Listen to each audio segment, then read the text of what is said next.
The ability to do arithmetic wasn't the only thing the Sumerians needed for their civic programs. They also needed to be able to keep a permanent record of their calculations. But hold on, the written word hasn't been invented yet. Numbers, it seems, were the world's first writing. Aconteceu assim.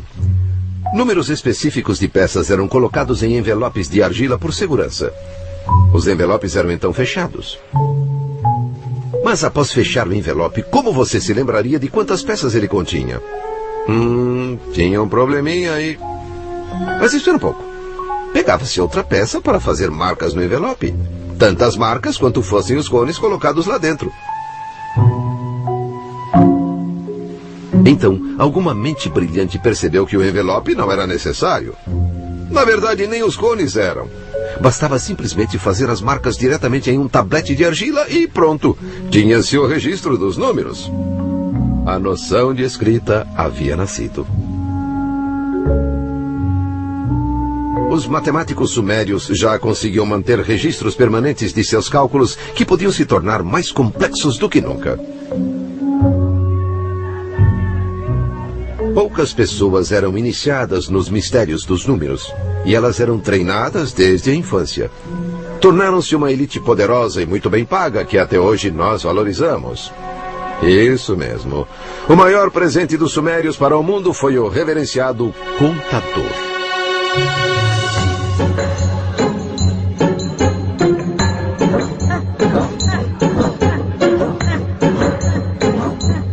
O número 1 foi disciplinado e organizado como jamais fora. Tornou-se uma ferramenta poderosa que podia ser usada, por exemplo, para construir impérios. Exatamente o que aconteceu com o número 1 em sua encarnação seguinte. O número 1 se torna uma medida.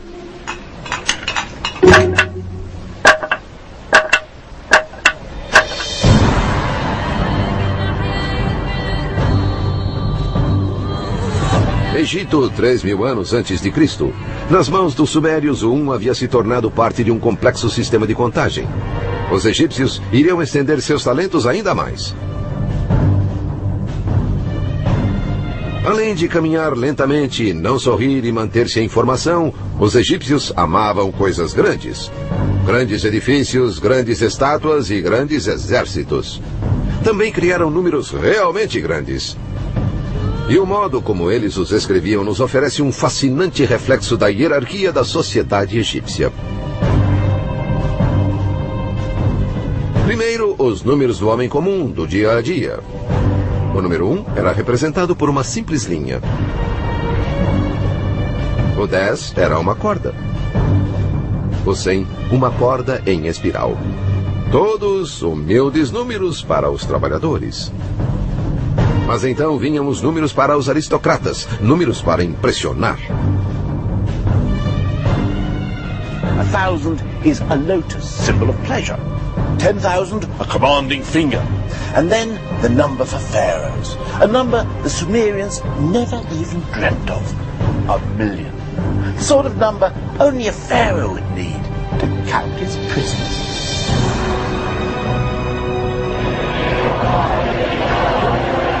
Era o primeiro 1.000.000 da história. E o símbolo que eles usaram foi o de um prisioneiro implorando perdão. Ou será um contador implorando para não ter de contar mais prisioneiros? De qualquer modo, o número 1 nunca esteve tão ocupado. But one had another job the Egyptians wanted it to do. Perhaps the most important job of all. Eles precisavam que o número 1 ajudasse no canteiro de obras. Os egípcios eram construtores entusiasmados e davam muito valor à beleza. Mas é impossível criar belos edifícios sem medir com precisão. E não dá para medir com precisão sem saber qual é a sua unidade. Ou seja, o que você quer dizer quando se refere ao 1. Para resolver esse problema, os egípcios fariam algo que ninguém fizera antes. Definiriam sua própria versão do número 1. Ela se baseou no comprimento do braço de um homem, do ombro à ponta dos dedos mais a largura de sua mão. O número 1 passou a ser conhecido como cúbito, a medida para todas as coisas. A incontestável régua.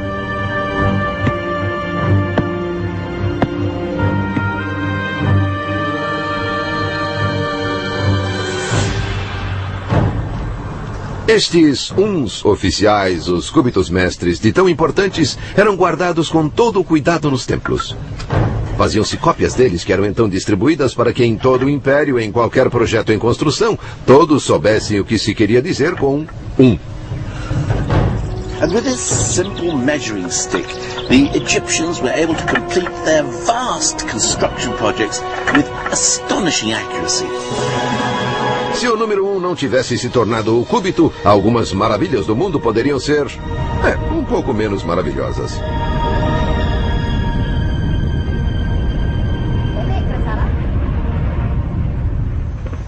By transforming one from counting things to measuring things, the ancient Egyptians hadn't just opened up a whole new world of bespoke tailoring and fitted carpets.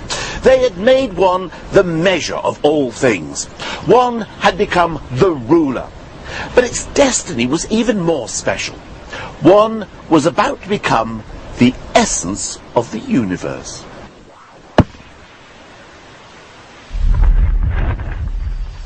O número 1 se torna deus grego.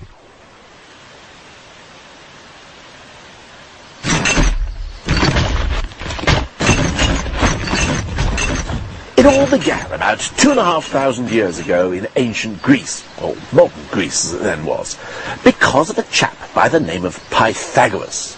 Pythagoras. Did he have a theory or something? The square of the hypotenuse in a right-angled triangle is equal to the sum of... That's right, Pythagoras' theorem. A bit of a bore, I never quite understood it.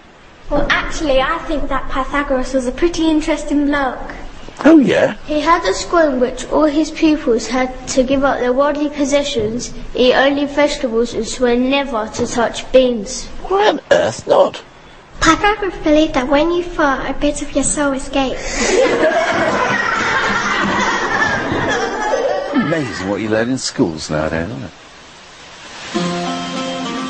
É verdade que Pitágoras tinha lá suas maluquices. Ele estudou no Egito, no Oriente Médio, e quando voltou para casa formou sua escola vegetariana de matemática. Lá dedicou-se a explorar as maravilhas e mistérios contidos nos números.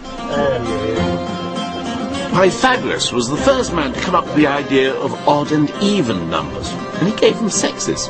One was male, two was female, and so on. Ele também gostava muito de números inteiros, coleções de uns.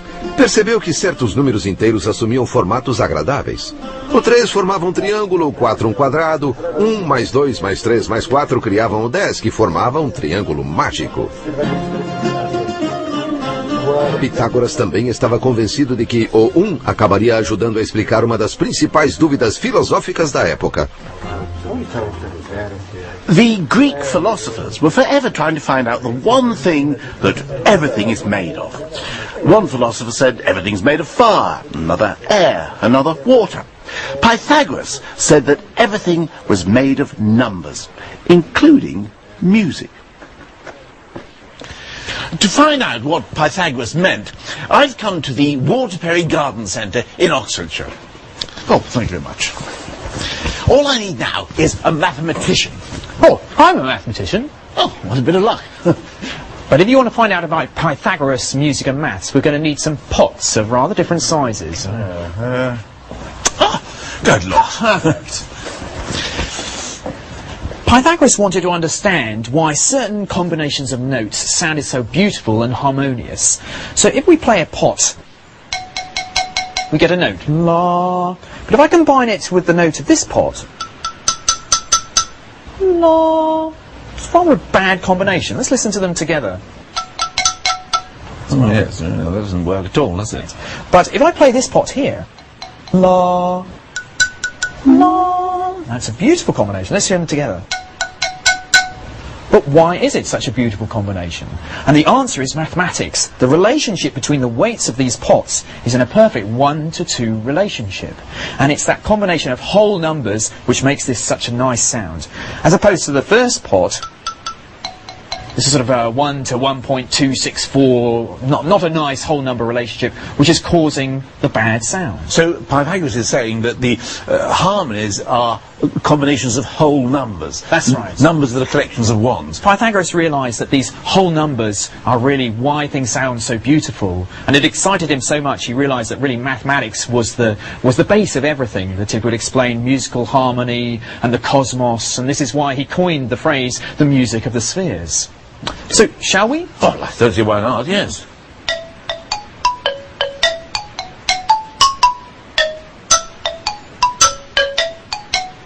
Se a beleza da música confiava nos números inteiros, Pitágoras concluiu, o mesmo deveria acontecer com tudo. Faziam-se cópias deles que eram então distribuídas para que em todo o império, em qualquer projeto em construção, todos soubessem o que se queria dizer com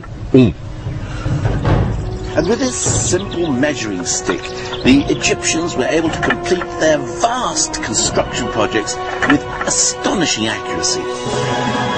Se o número 1 não tivesse se tornado o cúbito, algumas maravilhas do mundo poderiam ser, um pouco menos maravilhosas.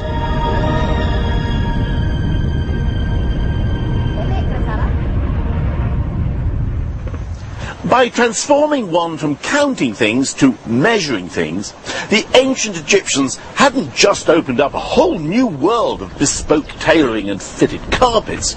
They had made one the measure of all things. One had become the ruler. But its destiny was even more special. One was about to become the essence of the universe.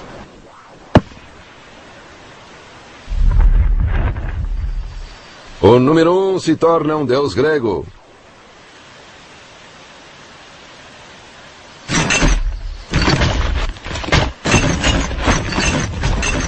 It all began about 2,500 years ago in ancient Greece, or modern Greece as it then was, because of a chap by the name of Pythagoras.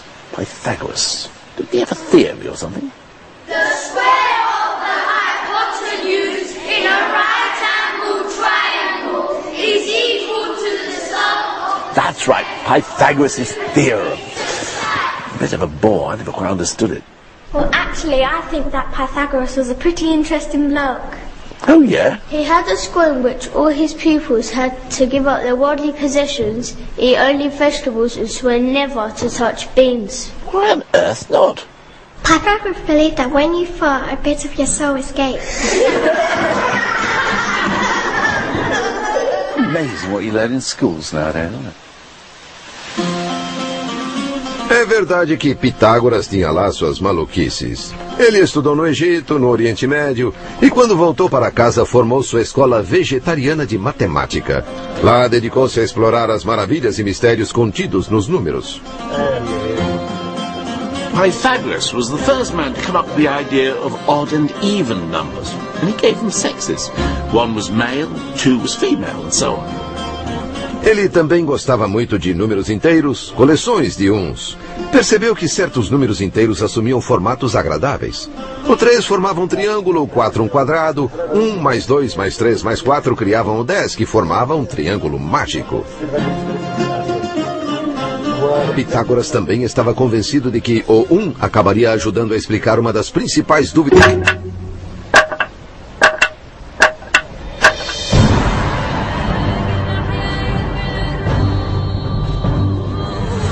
Egito, 3.000 anos antes de Cristo. Nas mãos dos sumérios, o 1 havia se tornado parte de um complexo sistema de contagem. Os egípcios iriam estender seus talentos ainda mais. Além de caminhar lentamente, não sorrir e manter-se em formação, os egípcios amavam coisas grandes. Grandes edifícios, grandes estátuas e grandes exércitos. Também criaram números realmente grandes. E o modo como eles os escreviam nos oferece um fascinante reflexo da hierarquia da sociedade egípcia. Primeiro, os números do homem comum, do dia a dia. O número 1 era representado por uma simples linha. O 10 era uma corda. O 100, uma corda em espiral. Todos humildes números para os trabalhadores. Mas então vinham os números para os aristocratas, números para impressionar. 1,000 is a lotus, symbol of pleasure.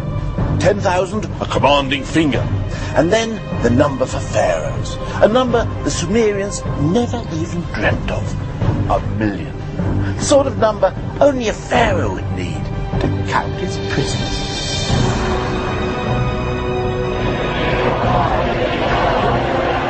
Era o primeiro 1.000.000 da história. E o símbolo que eles usaram foi o de um prisioneiro implorando perdão. Ou será um contador implorando para não ter de contar mais prisioneiros? De qualquer modo, o número 1 nunca esteve tão ocupado. But one had another job the Egyptians wanted it to do. Perhaps the most important job of all. Eles precisavam que o número 1 ajudasse no canteiro de obras. Os egípcios eram construtores entusiasmados e davam muito valor à beleza. Mas é impossível criar belos edifícios sem medir com precisão. E não dá para medir com precisão sem saber qual é a sua unidade. Ou seja, o que você quer dizer quando se refere ao 1? Para resolver esse problema, os egípcios fariam algo que ninguém fizera antes. Definiriam sua própria versão do número 1. Ela se baseou no comprimento do braço de um homem, do ombro à ponta dos dedos mais a largura de sua mão.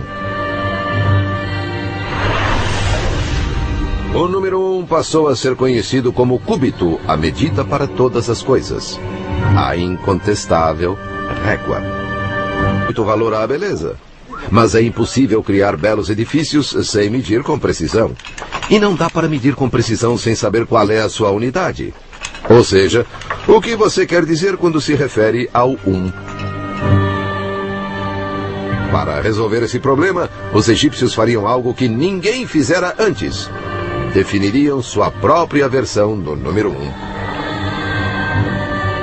Ela se baseou no comprimento do braço de um homem, do ombro à ponta dos dedos mais a largura de sua mão. O número 1 passou a ser conhecido como cúbito, a medida para todas as coisas. A incontestável régua.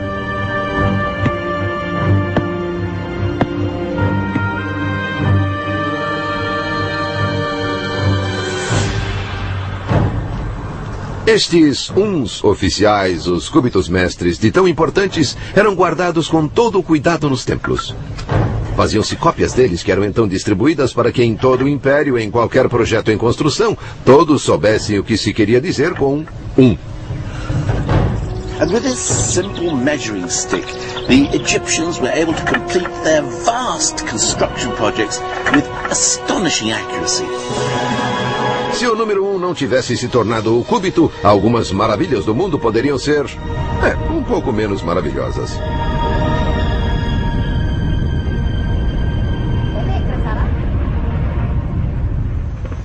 By transforming one from counting things to measuring things, the ancient Egyptians hadn't just opened up a whole new world of bespoke tailoring and fitted carpets. They had made one the measure of all things. One had become the ruler. But its destiny was even more special. One was about to become the essence of the universe.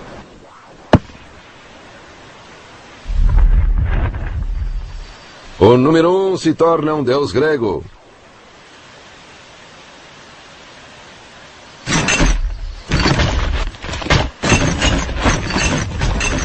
It all began about 2,500 years ago in ancient Greece, or modern Greece as it then was, because of a chap by the name of Pythagoras. Pythagoras. Did he have a theory or something? The square of the hypotenuse in a right angle triangle is equal to the sum of... That's right, Pythagoras' theorem. A bit of a bore, I never quite understood it. Well, actually, I think that Pythagoras was a pretty interesting bloke. Oh, yeah? He had a school in which all his pupils had to give up their worldly possessions, eat only vegetables, and swear never to touch beans. Why on earth not?